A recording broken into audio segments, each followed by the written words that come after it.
¿Cuánto daño es capaz de hacer un ser humano a otro cumpliendo órdenes de una persona o entidad que se considera legítima?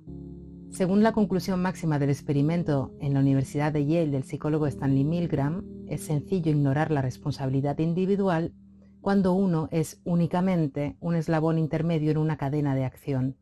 ¿Qué opináis? El 1 de junio de 1962, Otto Adolf Eichmann, oficial del régimen nazi y uno de los ideólogos del Holocausto, siendo el responsable directo de la solución final del Tercer Reich, fue ahorcado en Israel tras un juicio que le declaró culpable de crímenes de guerra. En su defensa, Eichmann declararía que era culpable de obediencia en todo caso, puesto que acataba órdenes legítimas. Como seguro que os pasa a muchísimos de vosotros, nunca he entendido cómo se puso en marcha tal horror, como tantos horrores de la historia. Porque una cosa es que un individuo mate a otro de manera aislada, no lo estoy justificando, pero una cosa es eso, y otra bien diferente es que lo haga un gobierno ayudado por infinidad de sujetos que participan activamente o que participan cerrando los ojos y encontrando un sinfín de justificaciones. Y hay algo aún más sorprendente, y es que esas herramientas del mal, esas personas que participan en un grado u otro, no tengan conflictos de conciencia en su mayoría. Una de las personas que tomó buena nota del juicio de Eichmann fue Hannah Arendt, filósofa y teórica política alemana que en 1963 publica su ensayo Eichmann en Jerusalén, un estudio sobre la banalidad del mal. En dicho estudio establece la hipótesis de que el oficial nazi no fuese una mente privilegiada del mal, sino que hubiese sido un peón necesario que cumplía órdenes. Siguiendo esa posibilidad, el joven psicólogo de Yale, Stanley Milgram, quiso poner a prueba las teorías de la filósofa. De este modo, Milgram puso anuncios solicitando voluntarios para participar en un estudio sobre la memoria y el aprendizaje, en el que distribuiría diferentes roles entre los participantes. Unos serían maestros y otros serían alumnos. Cada fallo de los alumnos era penalizado con pequeñas descargas eléctricas que iban en aumento hasta llegar a un voltaje máximo de 450 voltios. A los maestros se les dice que las descargas pueden producir dolor, incluso mucho dolor, pero que no provocarán en ningún caso daños irreversibles. El investigador, a lo largo del experimento, aumenta la presión sobre los maestros proporcionalmente a las dudas que iban manifestando por el proyecto. El 65% de los participantes maestros administró el voltaje máximo y ningún participante se detuvo a 300 voltios, que era cuando el alumno comenzaba a quejarse visiblemente. Todos dudaron del experimento en algún momento, aunque ninguno se detuvo. Como ya habréis deducido, el experimento no era un experimento sobre la memoria, sino sobre la obediencia a una autoridad que se mostró ante los participantes como legítima, la autoridad de un psicólogo de la Universidad de Yale que además les pagaba por participar. Las verdaderas cobayas fueron, por lo tanto, los individuos seleccionados como maestros, ya que los seleccionados como alumnos eran actores que no recibieron ninguna descarga en realidad. El experimento Milgram tiene sus detractores, sobre todo en cuanto al conflicto ético que supone engañar a individuos y además someterles a muchísima presión para lograr una respuesta específica. Por otro lado, un reciente estudio arroja nuevas dudas, ya que algunos de los participantes que infringieron las descargas más altas, las de 450 voltios, podrían haber sospechado de la autenticidad del estudio y aún así haber continuado. Sin embargo, es indiscutible que algo tan terrorífico como el Holocausto se sirvió de algo más que de un gobierno para llevarse a cabo y torturar y asesinar así a millones de personas. El ser humano puede encontrar mil y una justificaciones para el mal dependiendo de sus impulsos, de su educación, de sus creencias, de su supervivencia, del miedo, de un miedo muchas veces inducido. Hoy en Voces tenemos con nosotros a un hombre que se ha adentrado en el mal a través de la escritura. Con su novela anterior, La huella del mal, partía precisamente a dilucidar si el mal en el ser humano forma parte de nuestro ADN como una huella atávica de la que no podríamos escapar. Hoy nos visita en Voces para hablarnos del mal banalizado o justificado a través del justo castigo por nuestros pecados, con su libro Donde haya tinieblas. Un thriller ante todo, pero un thriller que nos lleva a reflexionar sobre la naturaleza de nuestros pensamientos confesables y los menos confesables. Y por encima de todo, pone el dedo en la llaga de la responsabilidad individual porque el camino que elegimos en la vida lo elegimos nosotros. Y ese camino puede ser el de la destrucción o el de la construcción. Nuestro invitado, como ya sabréis, es Manuel Ríos San Martín, guionista de éxito con el que hemos hablado de la belleza, de la religión, de las redes sociales y de la humildad del ser humano que debe reconocer que no puede evolucionar sin escuchar a los demás para seguir aprendiendo. Y eso hacemos en Voces. De modo que os dejo ya la entrevista, no sin antes recordaros que el programa Voces de Bitácora podéis escucharlo en YouTube, en Google Podcast, en iVoox, en otras plataformas de podcast, así como directamente en bitácora.club. Ahora sí, os dejo con la entrevista. Muchísimas gracias como siempre por escucharnos.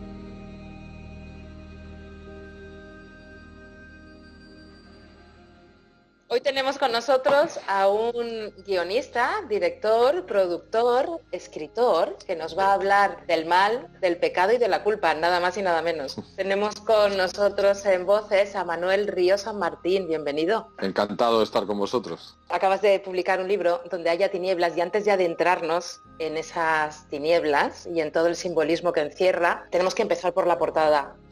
Sí. Es muy llamativa, nos interpela muchísimo más después de un año con mascarillas o más de un año con mascarillas. Sí. Porque está mostrando justamente la parte que estamos cubriendo con la mascarilla, que es la parte inferior de la nariz y la boca. Una portada llena de sensualidad, como decimos, de simbolismo, una mujer desnuda, aunque solo se ve la parte superior, ¿no?, de los hombros y la parte inferior de la cara, con una serpiente enrollada en el cuello. Pecado, erotismo, sexualidad, belleza, peligro, atracción, todo eso y mucho más aparece en Donde haya tinieblas, ¿verdad? Pues sí, la verdad, mira, acabo de hacer un hilo sobre la portada, explicando un poco la evolución de cómo ha ido, y la verdad es que fue una evolución interesantísima de cómo llegas a una portada, porque al final es la imagen que tiene el lector. O sea, si tú has escrito una cosa, pero hay que llamar la atención en un mundo en el que hay muchísimas opciones. Y elegir una buena portada es importante. Yo creo que en este caso lo hemos hecho. Tiene muchos elementos, tiene un colorido estupendo. Es una foto de Lidia Vives, que luego hemos tenido que retocar un poco y le hemos puesto la serpiente porque ella no tenía la serpiente. Y yo sí que quería que tuviese algún elemento más relacionado de una manera directa con la novela, ¿no? Que no fuese bonita portada, pero que no tuviese relación con lo que contamos. Y ahora sí que es la portada impactante, pero tiene relación con la historia. Exactamente, además es muy sugerente. Cuéntanos un poco, vamos a contextualizar un poquito para nuestros oyentes de qué vamos a encontrar en Donde haya tinieblas, Manuel. Bueno, Donde haya tinieblas es un thriller, eso es lo primero que hay que decir, y es un thriller pues que genera tensión, que tiene mucho ritmo, capítulos cortos, hay sorpresas, el final no sé, es inesperado, es decir, todo eso de un thriller se da por hecho, y yo creo que esta novela lo tiene. Pero luego además a mí me gusta que siempre tenga una segunda lectura mis libros, ¿no? Y en este caso pues hay toda una reflexión en torno al pecado, la culpa, la misericordia, con un fondo religioso, de arte religioso, con muchos simbolismos. Es decir, yo creo que tiene un trasfondo interesante para que la lectura no sea simplemente entretenida, que lo es, yo creo, sino que luego te quede además un pozo y que te hagas alguna pregunta leyendo, que yo creo que también está bien. Nos hacemos muchas preguntas, efectivamente, a través de los personajes que se conocen más por sus pecados, digamos, o por sus defectos que por sus virtudes. En cambio, los dos inspectores, Martínez como Piel de Lobo, son tiernos. Has conseguido, a través de mostrar eso que solemos ocultar a los demás, que se queden en nuestro universo y que nos despierten esa ternura. Sí, yo, sobre todo Martínez, Piel de Lobo es un poquito más duro, aunque luego también la iremos conociendo, pero en estos tiempos de ya casi pospandemia, pero que lo hemos pasado tan mal un año y pico, a mí escribir un detective, un policía que fuese deprimente, borracho, amargado, tal, me parecía que como que no pegaba con esta época, ¿no? Entonces, sobre todo Martínez es un tipo que tiene muchos problemas, porque los tiene, pero es un tipo que es animoso, que tiene un cierto sentido del humor, que tiene un punto de ternura, que, o sea, me parecía que en estos tiempos el lector necesita leer algo que aunque sea un thriller y evidentemente pasen cosas graves, pero que por lo menos el punto de vista desde el que se contase la historia pues tuviese ese punto de ternura y en algún momento de incluso de que te saca una sonrisa, ¿no? Los pensamientos, nosotros estamos siempre en la cabeza de Martínez y la cabeza de Martínez pues es muy peculiar, ¿no? Ya la gente que lo empieza a leer enseguida me manda, ya conozco a Martínez, joder, Martínez, o sea, hay como un debate sobre Martínez que vamos, en un fin de semana ya estaba contestando preguntas sobre Martínez, lo cual me viene a decir que sí, que de alguna forma pues he acertado con este personaje, ¿no? Él mismo dice de sí mismo que tiene un pensamiento paralelo, que tiene un pensamiento caótico. Sí, caótico, sí. En una de las reflexiones en tu libro desde el principio, haces una exposición de lo que es la comunicación, la manipulación del lenguaje también, con las redes, pero también el significado de las palabras. Tienes una frase que es: cuando un término trasciende su significado. Sí. ¿Crees que con la inmediatez de las redes, con esta revolución de la imagen, ¿no?, que está por demás, ¿no?, desarrollada, estamos perdiendo un poco la importancia de las palabras? ¿No somos conscientes del peso que pueden llegar a tener? Por un lado, eso es verdad, pero por otro lado es como también lo contrario, es que damos demasiado peso a algunos conceptos, ¿no? Entonces, enseguida cualquier persona o es machista, o es feminazi, o es... es decir, calificamos muy rápido y utilizamos palabras muy gordas para pequeños, a veces, conflictos, ¿no? Entonces, cualquier pequeño conflicto se magnifica porque usamos grandes palabras. Entonces, claro, si de repente cualquiera es bolivariano, cualquiera es fascista, cualquiera es no sé qué, pues no hay matices, no hay debate. O sea, es decir, entonces yo creo que las palabras hay que darle su justo sentido y no saltar inmediatamente, ¿no? El chiste este caso que me hablas de la novela es que hay un momento que se califica a una mujer como MILF, ¿no? Que si ves las siglas, pues es un poco barbaridad. Pero eso es lo que vengo a decir. Hoy en día ha trascendido. Decir MILF es una chica, una mujer que tiene más de 40 años, que en realidad que es guapa. Ahora, que la palabra es follable, pues sí, pero yo creo que ha trascendido, por ejemplo. O sea, simplemente la gente que lo usa, yo creo que no lo usa con esa intención negativa, sino que se ha generado un concepto. Pero entonces, bueno, podemos entrar en esos debates constantemente, pero yo creo que es mejor relajar un poco y no empezar a tirarnos las palabras unos a otros y entender que en el fondo la gran mayoría de las personas tienen buena intención en la mayoría de los casos. Ahora que has hablado de la belleza, es uno de los temas en tu libro, la belleza como herramienta, la belleza como objetivo, la belleza como poder o como peligro o pecado. ¿Crees que en cuanto a la belleza las mujeres estamos o dependemos más de ese término, estamos más ligadas a ese término en la sociedad actual que los hombres? A todos los niveles, sí, tanto positivo como negativo. Hombre, yo creo que sí, que un poco más sí, no sé, yo creo que no se puede negar. Probablemente haya determinados ambientes donde determinados hombres y determinadas circunstancias también se vean presionados, pero creo que socialmente y en redes sociales sobre todo, la mujer claramente, o sea, yo qué sé, yo subo una foto mía en bañador y a la gente le va a dar igual, pero lo sube una chica, una mujer que tiene una pequeña lorza en un sitio y tal, y todos, o sea, pero es que hasta Cristina Pedroche, que está estupenda, sube una foto y todos le insultan. Estás gorda, estás tal. Yo digo, pero qué valor. O sea, decir, ¿qué esperarán de cómo seremos el resto, no? Entonces yo creo que sí. Pero yo creo que los hombres también entramos poco a poco. Hay un momento que el inspector Martínez también dice que cuando se quita la camiseta en la playa, ve que las amigas de su hija también le miran como diciendo, este ya está acá. Este cincuentón ya nos da un poco de asco, ¿no? O sea que yo creo que es una presión que sí que sentimos todos, pero yo creo que la mujer más, y en redes sociales llegamos a situaciones dramáticas, ¿no? Eso de subir una foto y tener un montón de gente, pero digo, esa gente que hace en sus vidas para que alguien suba una foto y se pongan a insultar, es que te lo juro que digo, no sé si es que tienen que ser muy desgraciados, pero me cuesta entender que estés como esperando a que alguna chica o alguien suba una foto y empezar a insultarle, digo, pero no sé. Como una especie de vía de escape de una rabia contenida, ¿no? Porque sí, todos tenemos nuestro monstruo dentro, que eso también queda muy latente, sí, en donde haya tinieblas. Sí, pero no hay que sacarlo cada 5 tweets. Exacto, esperamos estar más evolucionados, eso desde luego. Las redes sociales tienen una importancia en tu novela fundamental, evidentemente, tanto como herramienta, le pasa un poco como en la belleza, como objetivo, herramienta, como peligro. En criminología, el precepto número 1 es, cuando buscas a un asesino o a un psicópata, es que se codicias lo que ves. Sí. Eso era fácil antes, porque era el círculo, ¿no? Se reducía bastante al primer círculo. Y ahora resulta que parecen los círculos de Dante, y más allá, es una onda expansiva, sí, por las redes. No somos conscientes de todos estos peligros cuando nos exponemos. Hombre, yo creo que cada vez vamos siendo más conscientes, lo que pasa que a pesar de eso nos tienta, ¿no? Las redes sociales tienen algo tentador. Y por otro lado también hay gente que es su trabajo, ¿no? Gente que vive de la imagen, pues claro, es su trabajo, y si vives de, pues eso, eres actriz a lo mejor, o eres influencer o eres actor, o pues a lo mejor hay una parte en redes que funciona, o sea, que es lógico que utilices, ¿no? Entonces, bueno, yo creo que aunque somos conscientes en cierta medida, pues es verdad que bueno, tampoco pasa tan a menudo. Es decir, que lo que ocurre en la novela, que de repente hay una modelo de 17 años que publica en redes muchas cosas y que tiene una serie de acosadores, tal, pues pocas veces, por suerte, esos acosadores llegan a hacer algo más que mandar frases molestas, ¿no? Pero bueno, ahí están, ¿no? Y dan miedo. Ahora leía un hilo en Twitter también de una escritora que también me parece que se sentía acosada y que le estaban mandando muchos mensajes, y digo, pues también. En tu novela, como dices, desaparece una modelo, es una modelo muy peculiar. No vamos a decir mucho porque evidentemente tiene que ser el lector. Un poquito, sí. No tiene ombligo.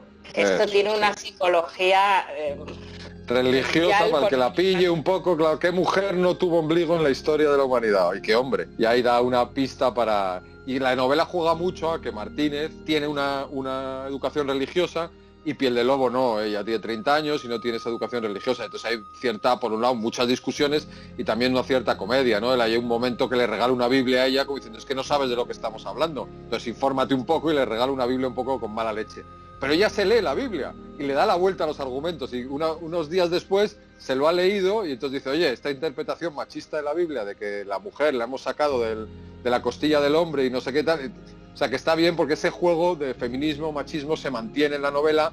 A veces es duro y a veces es una discusión tensa, pero también hay otras veces que la discusión tiene un punto de humor.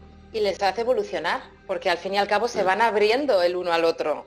Sí, yo creo que son dos generaciones y luego además un hombre y una mujer. Y yo creo que lo que de alguna manera plantea la novela es que las dos generaciones tan distintas tienen cosas positivas y tienen carencias. Entonces, ¿qué ocurre? Que podemos discutir de las cosas negativas o buscar las positivas que tiene cada uno, que es un poco una de las grandes preguntas de la novela. ¿Qué hacemos en la vida?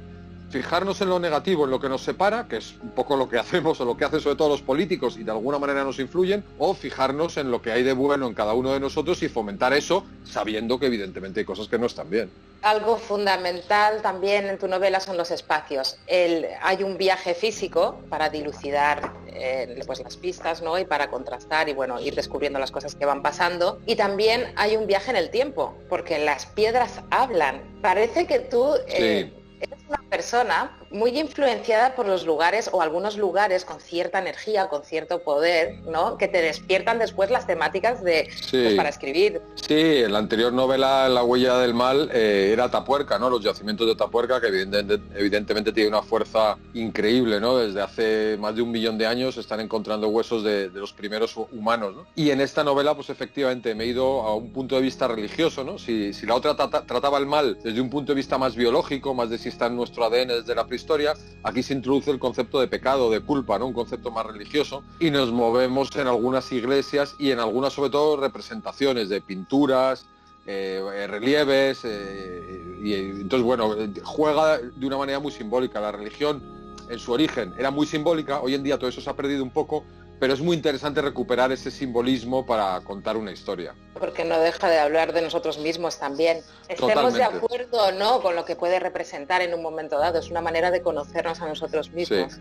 No, y la religión en el fondo, aunque hoy en día no esté tan presente en la vida, trata de la vida. Entonces, si, por ejemplo, la novela se plantea desde un punto de vista religioso el perdón o el castigo, o la misericordia o la venganza, pero eso es la vida, o sea, eso es las redes sociales, eso es todo, o sea, es decir, no es que sea solo un concepto religioso, ¿no? Decidir si perdonamos o castigamos o nos vengamos, pues es algo que está en nuestro día a día, ¿no? En el trabajo, entonces aquí tiene un barniz religioso, pero para el lector lo va a ver como algo de su vida cotidiana, ¿no? Nosotros podemos elegir también el tipo de vida que construimos y que hacemos a nuestro alrededor, eligiendo pues a la gente que sigues, como bien has dicho en alguna ocasión en las redes, eligiendo qué ver, qué leer, qué construir también. Totalmente, lo que no, yo creo que no se puede es estar en Twitter diciendo que Twitter es una mierda, porque a quien sigues es idiota. Digo, pues a lo mejor, plantéate que a lo mejor tú eres un poco, no sé.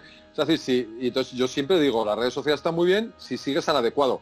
Lo cual no significa que seguir a un par de idiotas sea divertido, pero que no entres en su dinámica de insultar, de meterte, de discutir temas absurdos, sino que luego sigas. Hay hilos de arquitectura fantásticos, hay hilos de arte, hay hilos de evolución, hay hilos hay gente muy divertida en las redes, o yo qué sé. Entonces creo que hay material suficiente, y además es que esta gente tiene muchos seguidores, ¿no? El otro día estaba Pedro Torrijos, que es un arquitecto que publica hilos de arquitectura, que puedes decir, bueno, pues este tipo tiene más de 100.000 seguidores, ¿no? O sea, es decir, que, y luego hay gente de arte, como Fernando Plaza, como el barroquista, que tienen 30.000, 100.000, o sea, es decir, sí hay gente interesada en estos temas, y yo animo a que hagamos búsquedas y además en cuanto entras en un círculo de estos, empiezas a conocer, es exponencial, empiezas a conocer mucha gente interesante porque hay comunidades que se relacionan entre ellas, ¿no? No puedo estar más de acuerdo con eso.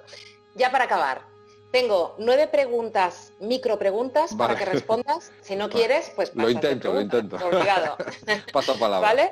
Primera, un lugar en el mundo. Madrid. Un momento en tu vida. Un momento en mi vida. Madre mía, un momento en mi vida. Pues mira, cuando partimos la tarta en mi boda, que pusimos una canción de Antonio Vega y fue un momento realmente lleno de amigos, de familia, nos lo pasamos fenomenal y nos reímos muchísimo. Y además pude hacer un chiste porque justo nos casamos el día anterior de mi cumpleaños, con lo cual dije, bueno, ahora ya los invitados de mi mujer que se vayan, que ahora se queden los míos, que es mi cumpleaños. Eran las 12 de la noche, así que mira, es el momento. La palabra que no dices lo suficiente. Gracias. La palabra que siempre dirás. La palabra que siempre diré. Joder, ahí me has pillado. No sé, ahí me has pillado. No he sido suficientemente rápido. Bueno, eso a lo mejor es que tienes muchas, eres un hombre de la... A lo mejor, palabras. chancleta, me gusta mucho la palabra chancleta. Si te digo amor, ¿tú me dices? Sin duda. 3 palabras que definen lo que sientes al escribir. Pasión, introspección y comunicación. ¿Dulce o salado? Dulce, pero el salado también me gusta. Eso es lo malo, que después del salado me meto un dulce. Ojo con la gula, que es pecado. Es pecado, sí. Completa la frase, la vida es... Bastante buena. Y por último, y ya para despedirte, aprovecho para darte las gracias por tu tiempo, buen humor y por tu libro que es maravilloso, hiper recomendable. ¿Cómo te sientes? Pues un poco aliviado. Tras este año y pico largo, yo ya estoy vacunado por 2 veces, vamos, y creo que vamos a salir de esta y que falta.